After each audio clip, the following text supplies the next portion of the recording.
8:47 de la mañana le damos la bienvenida a Diego Salgado, director general del Instituto Ecuatoriano de Seguridad Social. Buenos días, gracias por acompañarnos. Buenos días, Liz, qué gusto estar con usted, con todo su auditorio. Un fuerte abrazo desde Quito. Gracias, el gusto es nuestro. Bueno, usted cumple ya un mes en sus funciones y durante ese tiempo han logrado establecer, validar a través de las auditorías una deuda del Estado con el gobierno de 4.600 millones. Pero se dice que estaría por encima realmente de los 8.000, acercándose a los 9.000 millones de dólares. ¿Por qué resulta tan difícil precisar realmente cuál es el valor de esa deuda? Bueno, resulta muy difícil por las administraciones, por los enredos. Para entender el estado actual del Instituto Ecuatoriano de Seguridad Social, brevemente tengo un diagnóstico, pero rapidísimo, las 3 Cs, las pandemias: correísmo, COVID, corrupción. Correísmo, después de haber metido la mano en los bolsillos de los afiliados, reformando la ley de 2001, quitándole el 40% de la entrega del Estado a las pensiones a los afiliados, arma un boquete de 8.000 millones de dólares, además de la deuda histórica. El correísmo recibe con 11.000 servidores del Instituto Ecuatoriano de Seguridad Social después de 10 años de gobierno, deja con 35.000, 300% más, y no mejorando los servicios. Luego tenemos el COVID. Ha habido empresas que quebraron, tuvieron que salir los trabajadores, por lo tanto se desafilian del Instituto Ecuatoriano de Seguridad Social.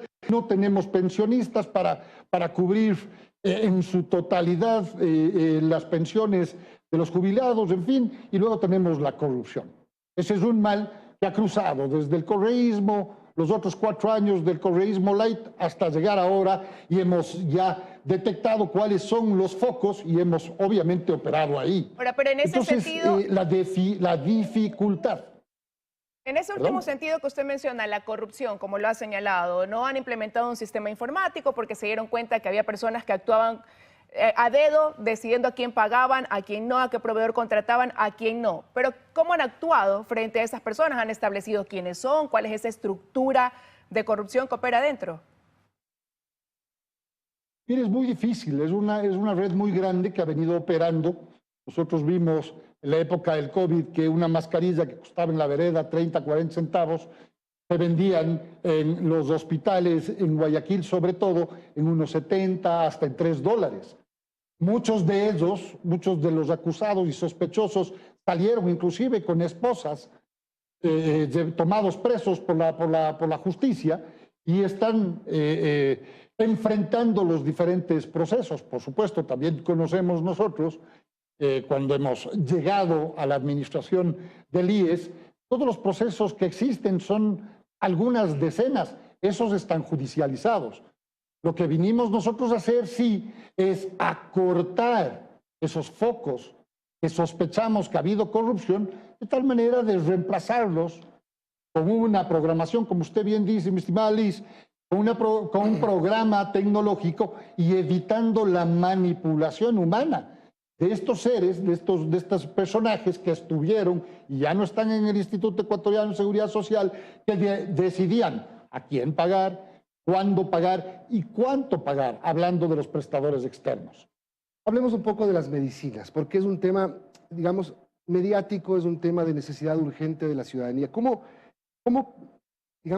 reflejar cuando usted sale ante la prensa y dice hay el 60-70% de abastecimiento de medicinas en los hospitales, y la gente afuera de los hospitales dice hasta me mandan a comprar el paracetamol? ¿Qué pasa ahí? Es un problema que también se explica. La irresponsabilidad de los gobiernos de turno. Usted recordará que, de acuerdo a la ley de 2001, vigente hasta ahora con ciertas reformas, era el afiliado, o esposa o esposo, y los hijos hasta 6 años. Vino el populismo irresponsable y amplió esa base de afiliados que pueden acceder a los servicios, entre otros de salud, del Instituto Ecuatoriano de Seguridad Social. Entonces, y sin financiamiento, mi estimado Milton. Es decir, los mismos 200 millones o 300 millones para medicinas que servían para 3 millones, para 4 millones de afiliados usuarios y usuarios, hablando de familiares, hoy se amplió a 8 millones, O sea, a 7 millones. Mucho afiliado para tan poca medicina, o para la medicina No, que hay. hay el Así es. afiliado adecuado, pero que la irresponsabilidad de los gobiernos de turno, irresponsables, ampliaron la base de los niños hasta 6 años, hasta los hijos Ok. de los afiliados hasta los 18 Pero años, entre otras cosas. hablemos de lo que pasa ahora. Porque la gente Es que cuando va a pedir medicina no se está acordando de Moreno, de Correa, de Palacio. Por supuesto. Lo que necesita. ¿Cómo estamos y cómo solucionar ese problema? Nosotros, pero hay que entender por qué Sí. el desabastecimiento, porque no hay dinero, porque no se financió el crecimiento de usuarios. Entonces, ¿qué está pasando? Nosotros recibimos con 45% de abastecimiento, hoy estamos algo más del 60%, 75% estaremos a finales de octubre para finalmente terminar en diciembre con el 90%, que no es lo ideal. El primer trimestre del próximo año tendremos el 100%. ¿Y por qué? Porque estamos desenredando, estamos trabajando todos los días. Los expertos y ejecutivos del Instituto Ecuatoriano de Seguridad Social, por ejemplo, con gente de la Presidencia de la República, de la Vicepresidencia de la República, que están a cargo de los temas de salud y sobre todo el CERCOP. Las autoridades máximas del CERCOP están con nosotros, acompañándonos todos los días en equipo para ir desenredando. Mala planificación, mala ejecución presupuestaria. Hay casos en que nos hemos encontrado con unidades médicas que tenían una gestión a la fecha del 22, del 28%. Entonces, estamos cambiando todo eso con control, con administración, con buena programación y obviamente motivando a los funcionarios del IES para que podamos cambiar en estos meses que nos quedan de 2022 y el 2023 arrancar ya de manera normal, de tal manera que los usuarios sean atendidos como se merecen. Y eso habla de los procesos, ¿no? Pero quería preguntarle precisamente eso, ¿cómo entender que cuando faltan 3 meses para que se acabe el año, hay hospitales como el Teodoro Maldonado Carbo, que su actual administración ha reconocido, que solo ha ejecutado el 6% del presupuesto? Y mientras tanto hay falta de todo en ese hospital. Así es, y desgraciadamente, lo digo con mucho dolor, porque Teodoro Maldonado Carbo es uno de los 3 grandes hospitales del Instituto Ecuatoriano de Seguridad Social. Para que tengamos una idea, el Instituto Ecuatoriano de Seguridad Social anualmente atiende a más de 20 millones de ciudadanos, ¿no? Y desgraciadamente el Teodoro Maldonado es el más grande.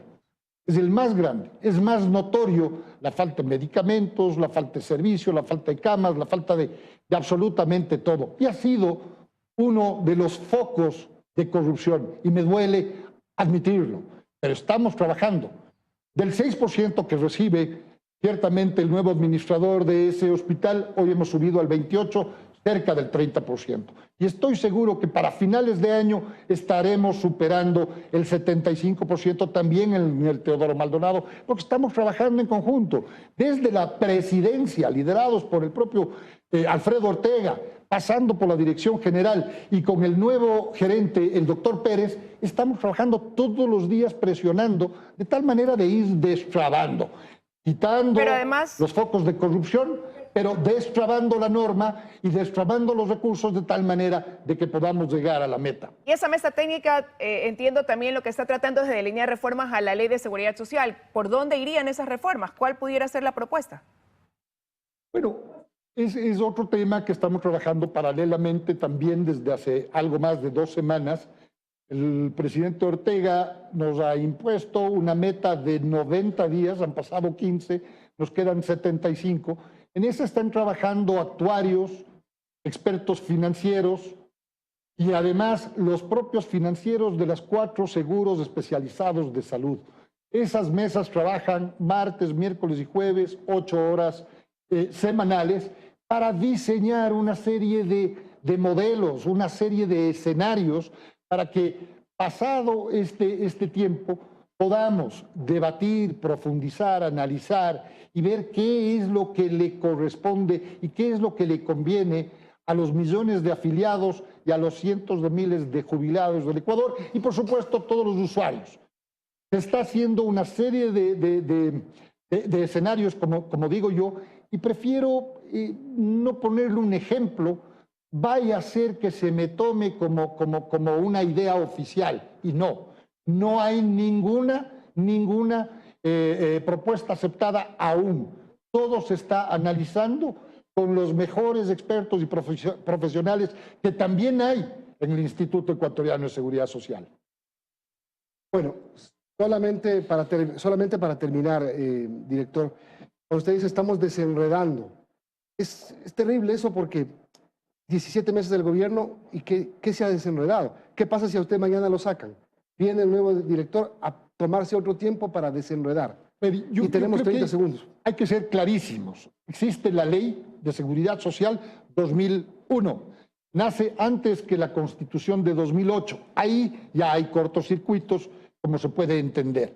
Luego, la gobernanza del Instituto Ecuatoriano de Seguridad Social la preside el representante del presidente Lasso. Hay un vocal de trabajadores y un vocal de empresarios, de los empleadores. De ahí se emiten varias normas internas y que algunas de estas no están actualizadas, por lo tanto no te sirven para mejor programar, para tomar decisiones rápidas, para poder gastar o invertir el presupuesto. Entonces hemos tenido que ir trabajando. Son más de 600 normas del Instituto Ecuatoriano de Seguridad Social que están vigentes. Por lo tanto, tenemos que ser muy cuidadosos de no romper la norma, de no romper la ley. Además, se suman las recomendaciones de la Superintendencia de Bancos, que es la entidad de control del Instituto Ecuatoriano de Seguridad Social, y obviamente las recomendaciones de la Contraloría. Entonces, son esta normativa la que viene de vez en cuando a chocar con los deseos de caminar rápido, de programar mejor y de gastar el dinero que existe para la compra de medicamentos. Perfecto, muchas gracias. Diego Salgado, director general del IES. Buenos días, gracias por acompañarnos.